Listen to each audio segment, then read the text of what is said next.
Hello class, let's start chapter 15, measuring the effectiveness of brand promotions. And for this chapter, the learning outcomes are first to discuss issues that shape the evaluation of brand promotion, describe how marketers measure the effectiveness of advertising, identify measures of effectiveness for internet advertising, direct marketing, self-promotions, point of purchase, sponsorship, public relations and corporate advertising, which are some of the promotional mix tools that we have covered in the last chapters. Explain how sales managers evaluate salespeople and personal selling effort, which is, of course, a crucial tool for reaching customers, which is not treated in the same way as the other tools above. And last but not least, describe the process of evaluating the effectiveness of integrated marketing communications campaign. And this is the last chapter for the semester that we cover, and it is very, very crucial to understand the importance of measuring, evaluating, and assessing the effects of our brand promotion efforts, because this will tell whether what we are doing is appropriate or not, right? We normally operate under a business plan, and depending on the size of the company, if it's a large corporation, etc., you may have specific marketing plans, specific marketing campaigns, schedules with goals and objectives. And the only way to determine whether that was useful or not is to look at indicators, look at the metrics that should have been previously established when the different tactics were devised. And this requires doing research, right? Sometimes research in marketing is utilized for understanding what are the trends and preferences of consumers. Sometimes it's done to evaluate the satisfaction of customers with our services or products. Sometimes it is conducted, your research programs, for providing you insights for developing new products, right? New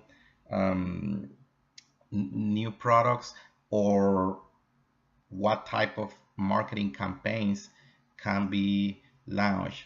But in this case, the type of research we are referring to is called promotion research. And here, promotion research, what we mean is that it's a research focused on the development of and performance of promotional materials. As we can see here in the screen, the aspects or criteria that need to be assessed for doing promotion research are first, reliability. And again, this is not specific to promotion research only, but to all research endeavor that we are engaging. Reliability asks what is the consistency of the findings over time. The instruments, the questionnaires that are being utilized, are they reliable, that you can trust they will provide the measurements that you are interested in over time in a consistent manner? We can think, for example, on another setting, another situation. Let's suppose that you want to know what is your weight, right? So you get on the scale to find out what is your weight. And suppose that you get on the scale and gives you an amount of pounds, and then you step down and then you get on the scale again right immediately after, and suddenly the scale indicates a different amount of pounds that you weighed. So that is a difference that should not be there, right? I mean, unless you are carrying something that makes you heavier, or if there is a reason for you to have a different weight at that moment. But you expect the scale to be reliable in that it will tell you the weight in a consistent manner. Of course, over time it will capture differences, but this is the same that happens with instruments that we utilize in marketing research and specifically in promotion research. There are validated scales, there are questionnaires that have been developed by marketing researchers and academics and scholars that comply with the statistical properties, the validity and reliability characteristics in order to trust the data. Validity is another of the criteria that we need to look at when doing promotion research. Are we investigating and doing our research in a way that our research methods and instruments tell us what we want to investigate, what we are interested in? Sometimes it happens that we do not measure exactly what we are uh, supposed to investigate, right? For example, sometimes in political campaigns, right, when there are elections, some um, some people will confuse the popularity of candidates with the preference or intentions for voting for such candidate, right? There will be candidates that are very popular and are well known by many people, and they are well known, but that does not necessarily translate into a preference, into an intention to support the candidate. So we have to be careful so that we can distinguish the different concepts that we are investigating. So in this case, validity, what we are to ask to ourselves is whether we are investigating what we are supposed to investigate. In the case of promotion research, well, we want to know whether a commercial, a piece of advertisement is something that people on the street recall and recognize. So we need to consider those criteria: reliability, validity, trustworthiness, right? Can we trust the data? Can we make inferences and conclusions based on the data we have collected? Has it been collected in the appropriate way? This is something that is especially important for qualitative research, or as we call it also, naturalistic inquiry, right? This is the way it's referred to in your textbook, but it's one of the forms of qualitative research which is not using structured multiple choice questionnaires and scales, but it's more based on observation, interaction. Also is called ethnographic research. Now, some of these concepts that we are looking at here, such as reliability, validity, trustworthiness, etc., these are concepts that you learn in the marketing research class. So if you have not taken marketing research class, this may seem a little bit probably unfamiliar, right? And some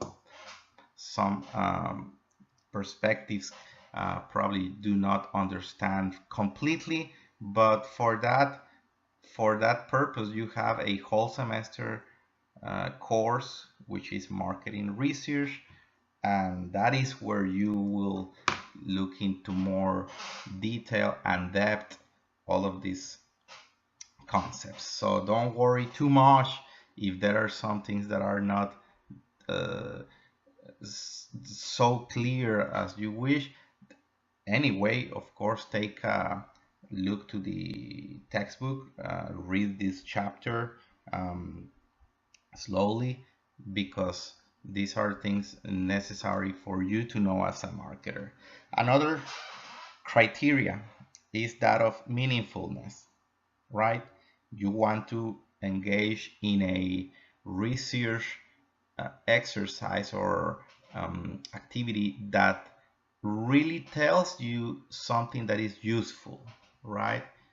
It happens sometimes, especially when you are doing your first marketing research projects, that some questions, some parts of your research did not yield the results that you expected, or did not tell you insights that are clearly useful. But that's part of the training that you do in marketing research. So that's why it's important to plan ahead your research endeavors.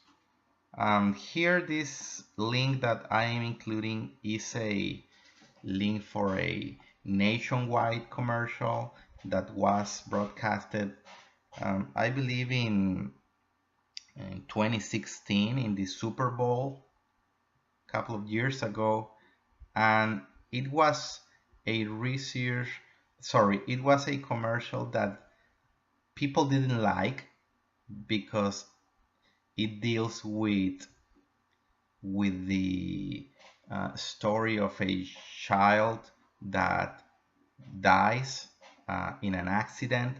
So people who watch this commercial in the middle of the Super Bowl, in the halftime, they were having a good time. People are with their families, enjoying themselves, but uh, it was very contrasting, and it was kind of shocking to see this tonality of the advertising, something sad, something that evoked fear, right?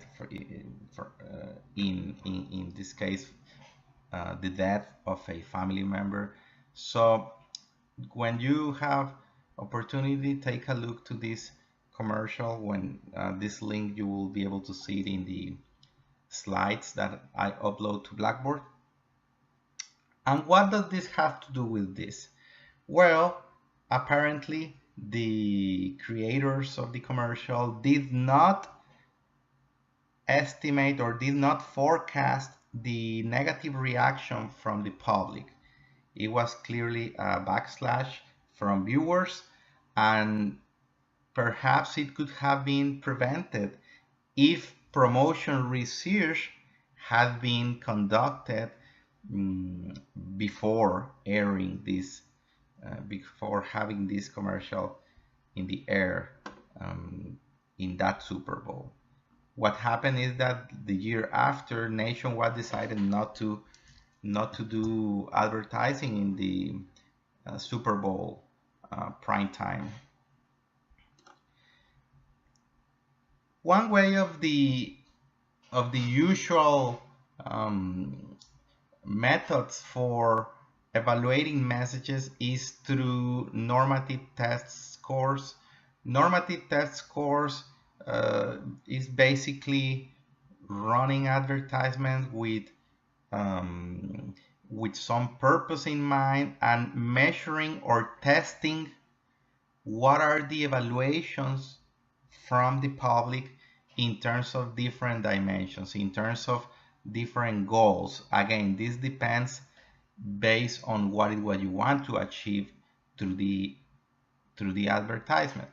If you want to inform consumers, if you want them to remind them about your brand, if you want to persuade them about something related to your product.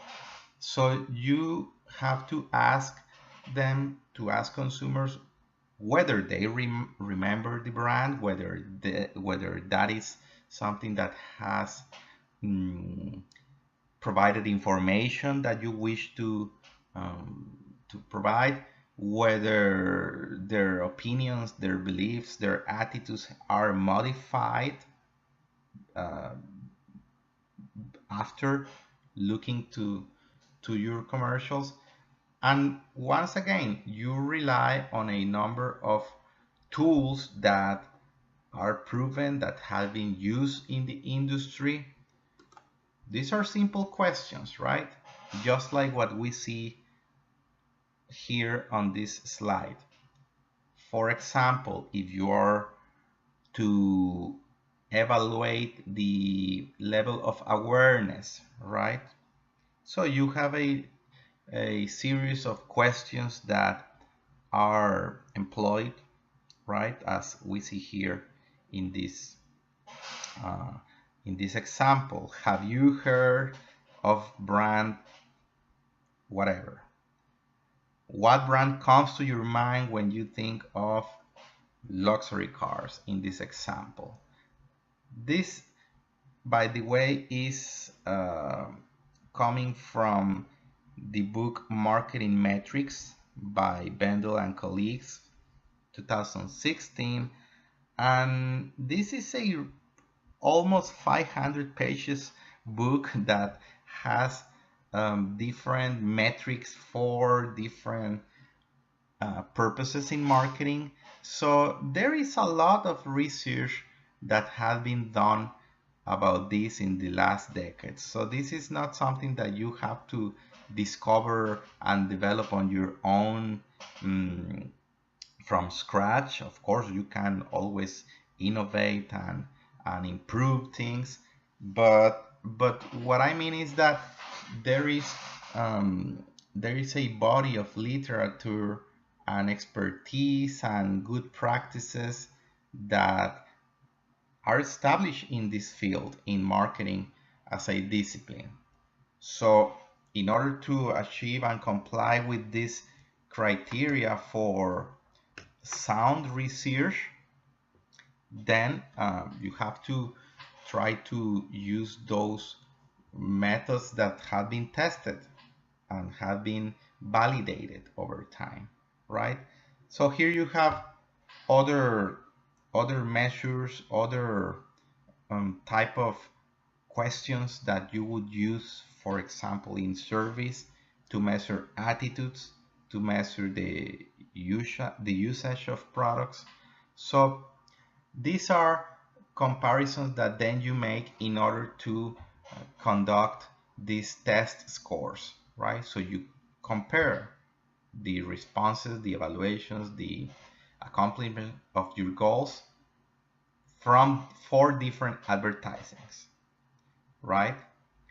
Sometimes normative test scores are not the most appropriate because again, depending on the purpose of your research, you may want to use other approaches, such as more qualitative, right? As I mentioned a few minutes ago, naturalistic inquiry, qualitative research, long, deep interviews, focus groups, etc., because they may be better suited for those for some goals, right?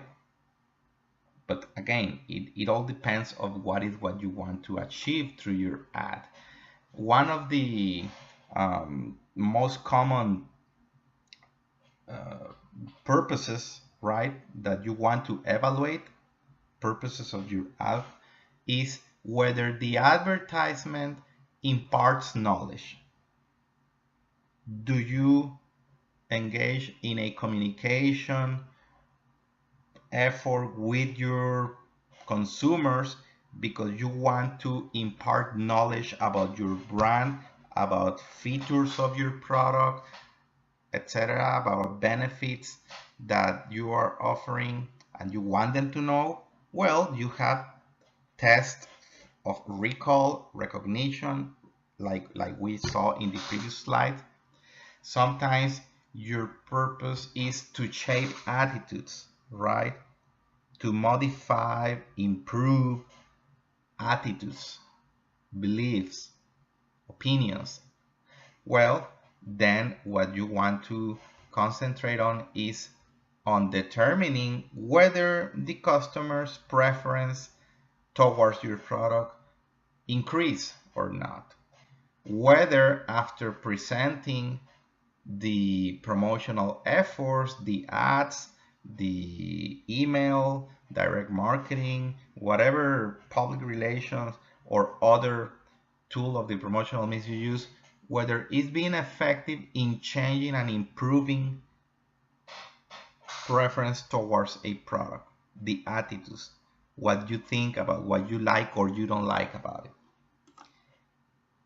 Maybe your goal is to connect from an emotional standpoint with the customer, with the viewer.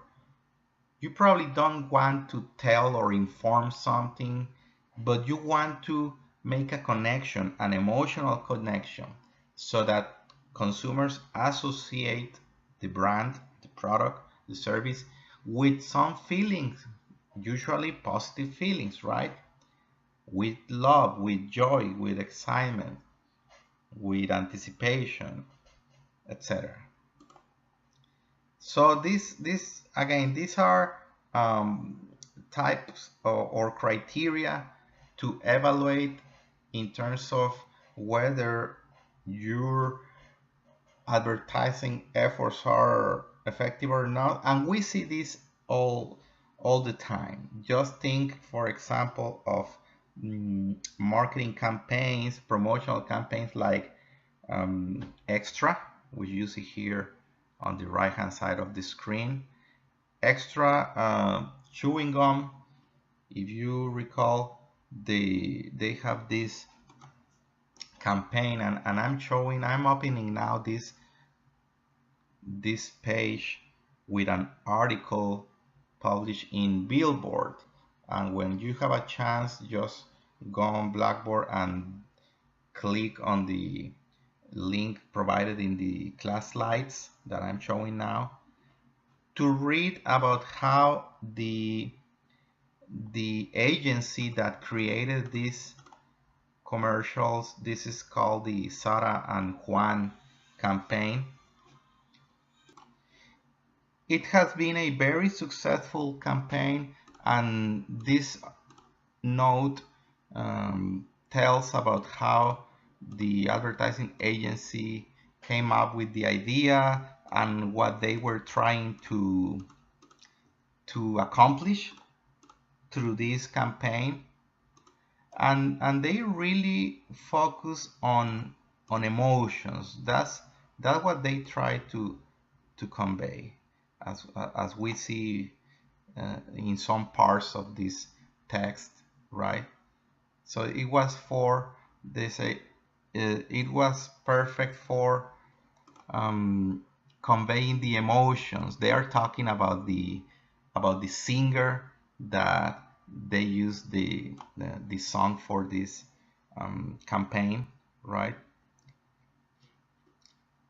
So going back to the slides, you want to look at the degree to which your promotional efforts convey emotions, right?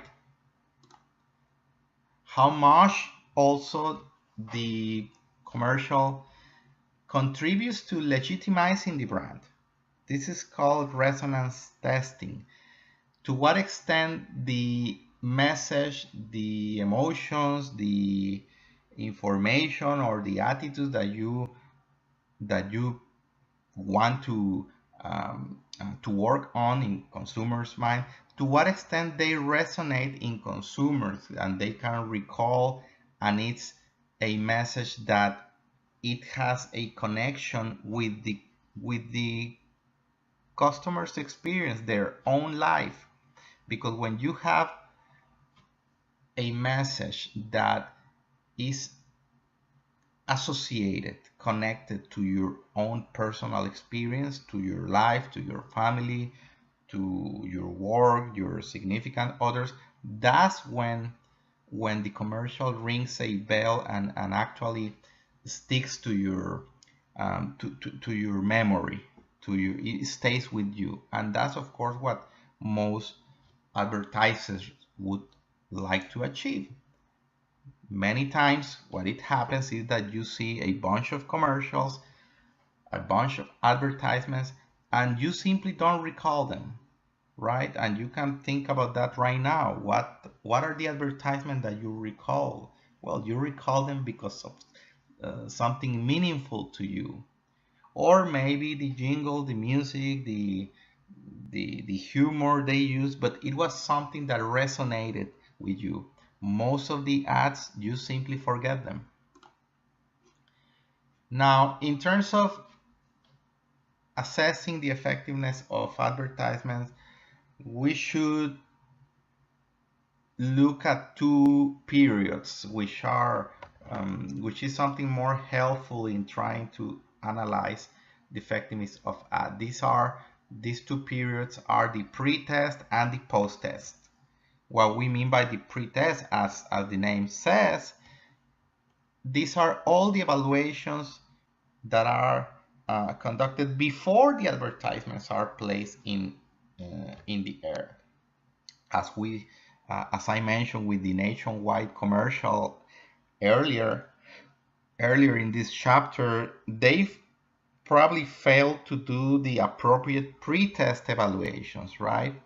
Trying to see how viewers would react to these commercials.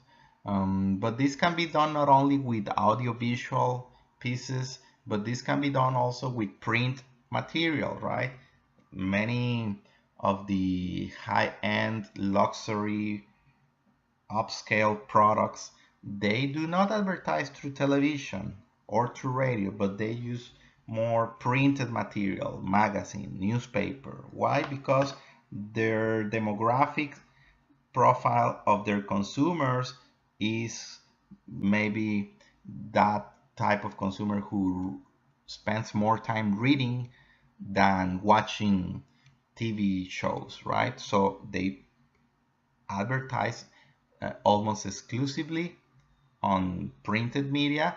So you have some tools to do pre-tests for printed materials, such as mock-up magazines, dummies, right?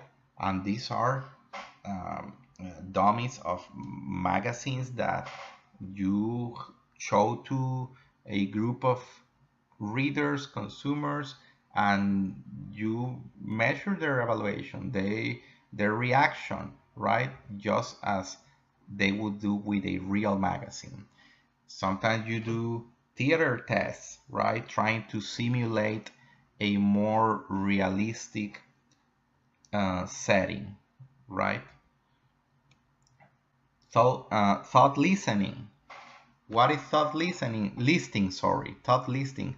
What you do is ask, this is like free association, kind of the approach used in psychology in order to understand what connections people do with certain aspects or topics or concepts. Well, you can do something similar before launching a commercial or a piece of advertising by asking viewers or readers what they think about certain concept, right? About carrying guns in school, about smoking in restaurants, etc. So you let consumers tell you without a structured, close response or multiple choice option questionnaire. Studies about change of attitude that we have talked about over the semester, right? What is the way in which the commercial that you launch help to improve the attitude towards your brand? How the commercial was effective in persuading you about recycling the trash in your home. Now, there are some physiological measures also, such as eye tracking systems, such as brainwave tracking. You have, by the way, I recall now, these neuromarketing tools, right, um, in which you get you need some equipment specialized for measuring the activity in your brain, and that's what some marketers do. They have um, consumers watch a commercial or some sort of advertising material and then measure what are the parts of the brain that uh, light up when presented with the commercial, right? In order to assess whether your reactions are more in the emotional part of the brain or more in the rational. So, of course, you need some specialized training on that, and that's expensive. I mean, that's not something very accessible for all firms, but that, I mean, depending on the complexity, you can have some of these tools very um, expensive. Others are not that expensive, right? For example, the eye tracking systems, rely uh, if you rely on visual advertisements, right, on websites, etc., that you want to see which parts of the ad people concentrate their attention to, right? For example, on this screen you see on this image here, the yellow part on the upper left hand side of the small screen. Well, that's what the golden triangle, where most people, when they watch or look at a screen, right, online, that's where you put more your attention, and that's where your main message or the core part of your ad should be, right? Because that's what you don't want people to miss.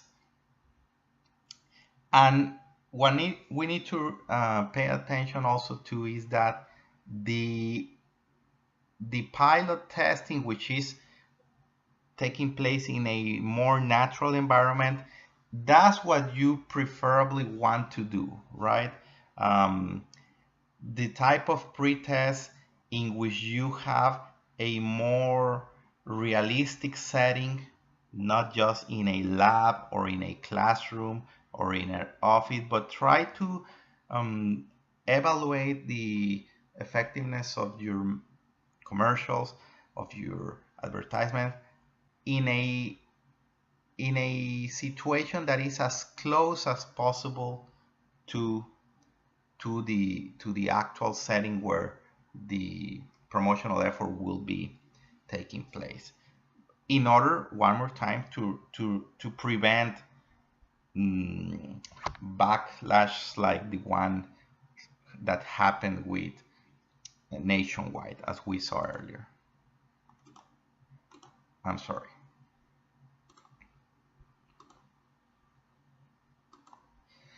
Now, the next phase in which you do your assessment, that's the post testing, right? As the name says, this is a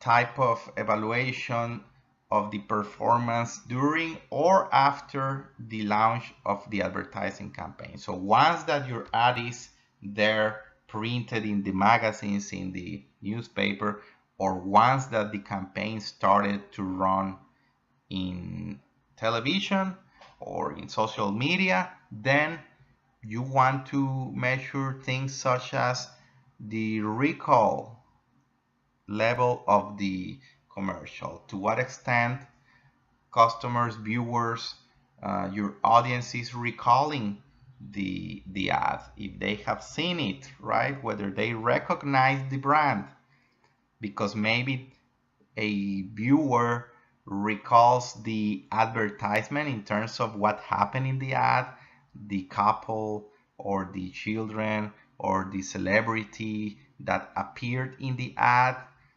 But guess what? You don't recall the brand, right? And I think this has happened to all of us. We recall a piece of advertisement because it was funny, because of some nice view or a message that was interesting, but then we don't recall the brand that was being advertised. So of course that is not what you want, right?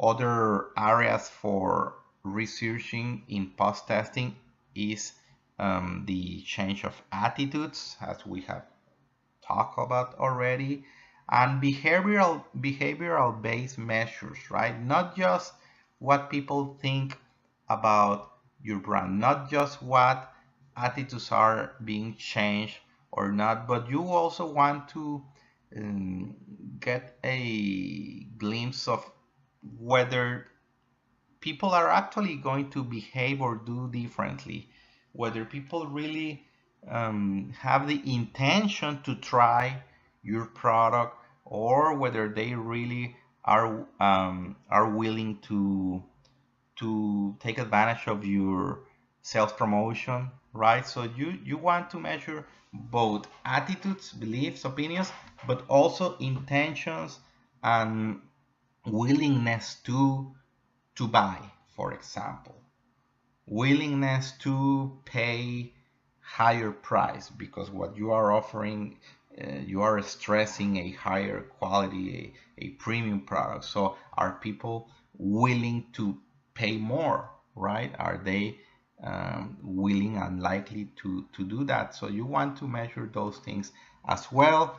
The advantages, of course, of doing post testing is that these are real world settings. So this is something that happened after the campaign started. So you don't have this problem, as we mentioned a few minutes ago, that you don't have realistic settings, right? Here you have a realistic settings because the campaign is actually going on already, but you have some disadvantages, and this is that these are that the measurements may be expensive. You can get a delay in the time you get the results back. So these are, again, advantages and disadvantages to consider, but it's better to do something about this, have some of this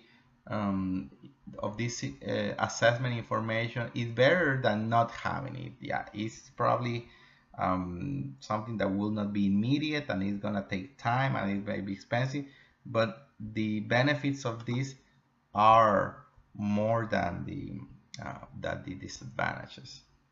What are the types of usual measures that we see in different channels of communications? Well, we already talked about internet promotion earlier in the semester, but as you recall, the most common type of metrics or measures of assessments are the click-throughs, the page views. Some of these are not as reliable, or as not reliable, but more as accurate in terms of telling you the performance of your website or your commercial, because for example, the number of visits does not tell you necessarily how engaged are the viewers, the customers. So there are other tools to triangulate your assessment, but again, there is a wide variety and they will all depend on the specific purpose and of course the budget that you have. Some of the technological capabilities available now, they can be more precise and provide you valuable insight, but you have to pay more for those tools, right? In the case of measurement of web traffic, you have log analysis software. I will show you in few more slides, or no, I think it'll be here. In this slide at the end, one of these companies that you can purchase a software, right, for measuring the impact of your commercials online or on social media, how much people are talking about your commercial, how much conversation is going on about your brand. And one more time, you have to acquire this specialized software, but once again, the benefits are high in relation to the cost of those. You have for direct marketing efforts, well, measures of inquiries and response, which in direct marketing, recall, you use a database, you have a direct call or email or some way of reaching your consumers that makes it easier for you to assess the effectiveness of those calls, of those emails. So it's simply a measure of inquiries, right? How many people are actually responding to your mails, to your letters that you send through conventional mails. You are sending mails, letters through the mail, and they are responding with some specific order for your product, right? So it's very straightforward. For other tools such as sponsorship, you measure event attendance, right? How many people attended the event where you were a sponsor? How many people interacted or went to your booth to get information about your products and purchases also, right? How many people purchased what you were selling there, and you gave them brochures and cards and other sort of information that could be used in the future for generating leads. How many people watch a televised event, right, where you were a sponsor? So these are more indirect routes to measurement, just in the same way that public relation and corporate advertising occurs. You do not measure directly the number of people that purchase a product or how many people saw a commercial, but you measure how much, to what extent your public relations effort was in the media, was mentioned in newspapers, whether it was aired in the 5 p.m. News channels, right? Did they talk about it? Did they do a note about that event or about your press conference or about other public relation activity that you did? This is the the company I was telling you about that sells and promotes a software for measuring the conversation, the impact of consumers talking about your brand based on a commercial that, for example, in this case that I'm showing you here, they utilize a Budweiser commercial. This was from last year's couple of years Super Bowl, right? 2017 Super Bowl. Budweiser ran an advertisement that Kim Surico, who is the representative for NetBase company, the company that that sells this software, she's showing here how they measure the impact of that Budweiser commercial on social media in different platforms, Facebook, Twitter, Instagram, what were the demographic profiles of the people who were talking about it, etc. So I'm not going to play it. I will let you do that, and I highly encourage you to do it. So when you have opportunity, go to the Blackboard part where you can find these PowerPoint slides and click in the link, or you can search for this directly on in Google if you want, so that you can watch the whole video.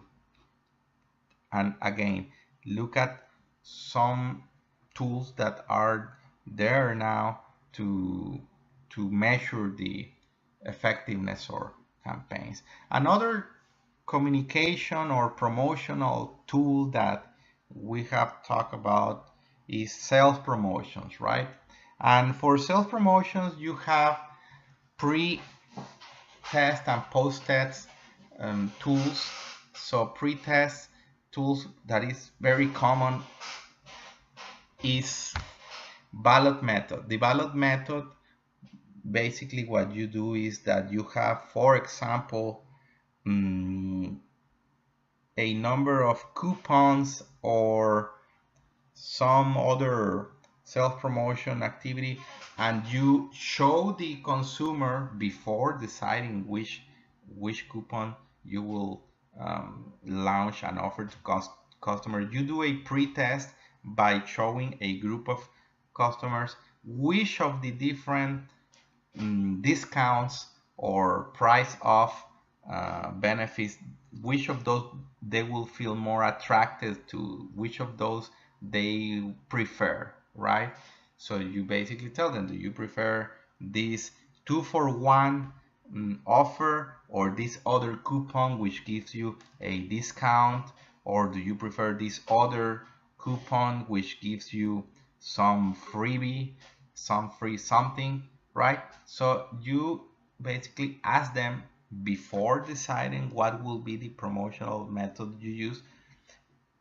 You ask them to evaluate in advance which one will drive up consumers' preference.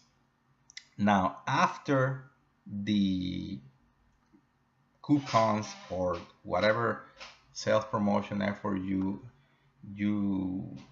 implement, after doing it, you have some post-testing methods, right? And these are basically looking at the changes in sales or number of entries or coupons redeemed.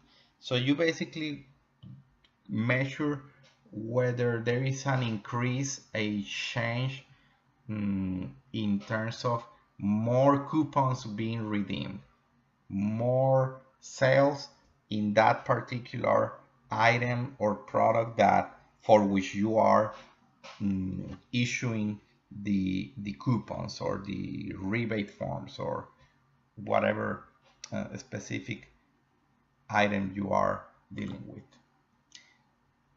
For another marketing promotional effort, which is personal selling, well, what you do is, I say, manager, look at the changes and increase one more time in volume of sales, either in dollars or in number of units, right? Are you having higher sales, more units sold based on the efforts or the activities implemented? Are you having more or less profits generated, orders placed? What about the cost and expenses? That may be another measurement, another metric for to pay attention to. Customer satisfaction. I mean, that is something that probably you want to measure because you are probably having more aggressive sales techniques. You are probably having more pushy salespeople that they are driving up your sales and your profit, but maybe the satisfaction of customers is not going up. Maybe they feel pressure and they are buying because the salespeople are being very pushy, right? So you have to look at this in a holistic way. And finally, let's not forget that the campaigns that we deploy in your firm will be part of a integrated, broader effort. So we need to look at the big picture. An integrated marketing communication campaign or an integrated marketing communication program should look at evaluating as much as broadly as possible the activities that are being conducted. One of the common ways to do this is by measuring each of the promotional tools in a isolated way, in a way that is independent from others. So you have advertising on TV, you have advertising in printed media, right? And then you have sales promotion and public relations, and you measure or you focus on measure those individually, isolated from each other. Well, that is not the most recommendable approach because you are not capturing the effects and the results of your campaign in a holistic manner. So this fragmented approach does not take into consideration the synergies that are supposed to be generated in an integrated marketing campaign. Another approach is to use the so-called single source tracking measures. This identifies the extent to which a sample of consumer has potentially been exposed to multiple promotional messages, right? It's better than the first approach, but still it does not capture the completeness of the influence derived from your promotional mix tools. So the third alternative, the third approach, that is what most practitioners and research shows as most appropriate, is measuring different routes, different tracks, let's say, of promotional effort. The first is media exposure. Yes, look at the different tools, traditional media, advertisement on television or radio. If you use self-promotion or public relations, yes, use that along with social media, along with other tools. But also you have to ask consumers about other impressions, other product and brand impressions, which is the second point. Sometimes people, they form their opinions and attitudes toward products or brand not from the messages from the marketer, not from the commercials, but from other interactions that they may have at home, in the office, in school, etc., from other sources that are not controlled by the marketer, other sources that are not controlled by you as the marketer. So you have to look at that also. Does your customer have a negative opinion based on something that they saw in the product being used by friends, by relatives, etc.? So you have to understand those sources of impressions. And also personal contacts, right? Not personal contacts only from those people that we were talking about that you encounter in your environment, but from people from your organization, personal contacts from your firm, right? Because altogether, these different sources will have an impact on what is the overall assessment of the promotional campaign, right? So I will stop here and recall that the integrated marketing communication campaign should be looked from a holistic, big picture perspective, so that we do not miss parts of what we are doing, that may be corrected or that we need to keep because they are being effective already.